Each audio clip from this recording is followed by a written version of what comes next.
Alors, prenez-vous un café, on embarque.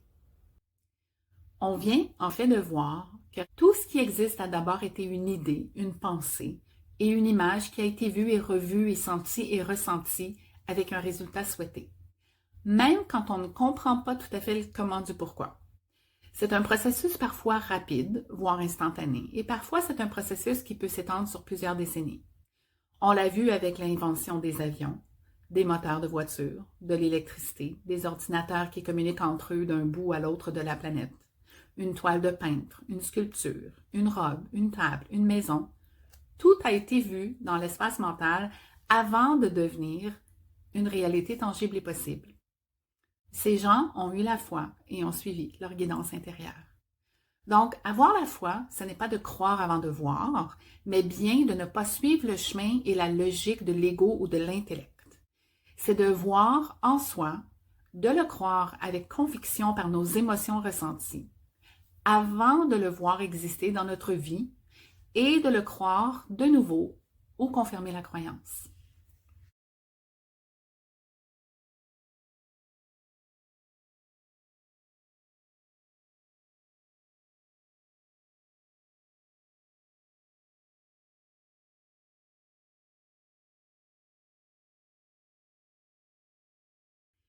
Beaucoup enseignent comment co-créer ou manifester uniquement pour faire plaisir à l'ego.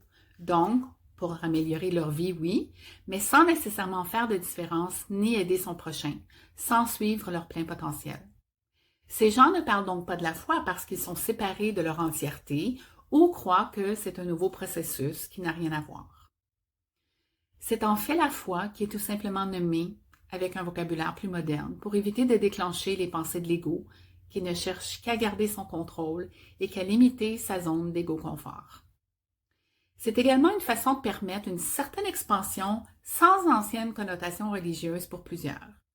Et, à notre ère, beaucoup se sont éloignés de la religion, mais ont en même temps rejeté leur spiritualité.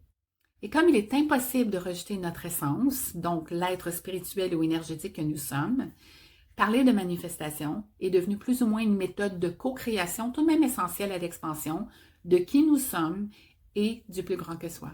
L'ego ou l'intellect ne peut pas nous laisser croire correctement à ce qu'est la foi, puisque c'est ce qui mène à sa perte, à la perte de son contrôle face à notre demain. Lorsque nous avons la foi, nous croyons à notre plein potentiel ou en notre pouvoir de co-création avec la conscience supérieure, l'esprit divin, la source ou Dieu, peu importe comment vous préférez appeler cette énergie créative. Et lorsque nous reprenons le contrôle de notre espace mental, nous pouvons modifier le destin que l'ego se faisait un plaisir de tracer devant nous à partir d'anciennes données.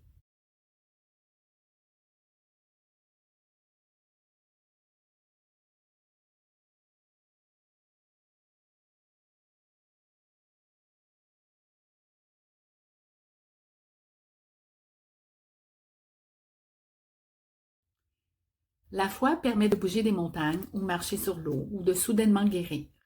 Elle n'a pas été aveugle, elle a été imaginée, donc vue dans l'espace mental, elle a été ressentie avec conviction et hors de tout doute, donc elle a été crue, puis ensuite elle a été égo-vraie. La foi est ce qui est vrai dans la réalité avant d'être vrai dans l'égo-réalité.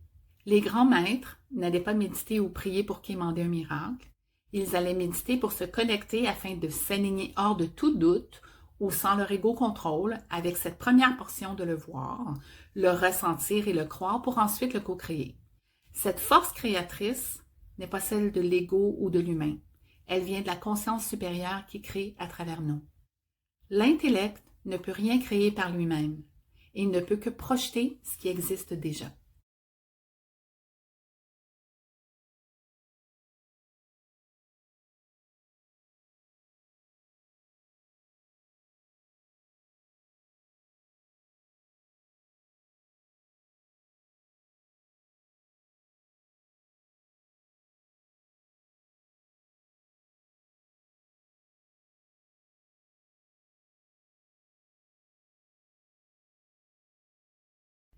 La foi, c'est le processus de création.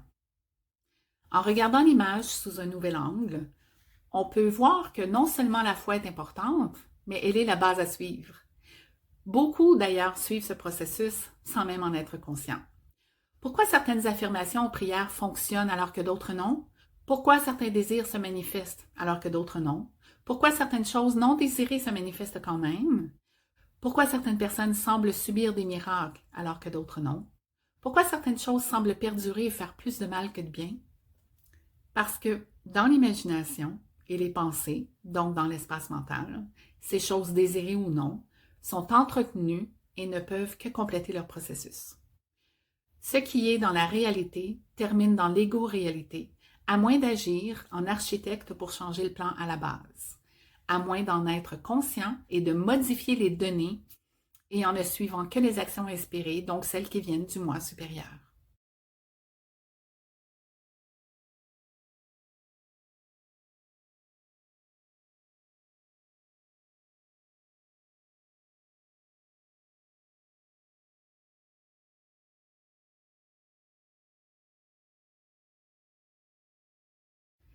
L'ego se croit tout-puissant et fait tout en son pouvoir pour garder ses fausses croyances actives. Et c'est en soulevant les voiles de l'ego, c'est-à-dire en transmutant une à une les pensées et croyances de notre ego, qu'on peut arriver à voir au-delà de ces voiles, donc de voir avec notre âme ou notre moi supérieur ou notre plein potentiel. C'est en soulevant les voiles de notre ego que l'on peut voir cette lumière briller et éclairer nos pas. L'ego a tout à son avantage de nous faire croire qu'il est difficile d'avoir la foi. Et maintenant que vous savez que vous pouvez croire sans voir parce que vous connaissez la portion qui vient avant, vous pouvez fermement dire que vous avez la foi. Voilà, c'est ici que se termine. C'est un tout petit livre, je vous invite à vous le procurer.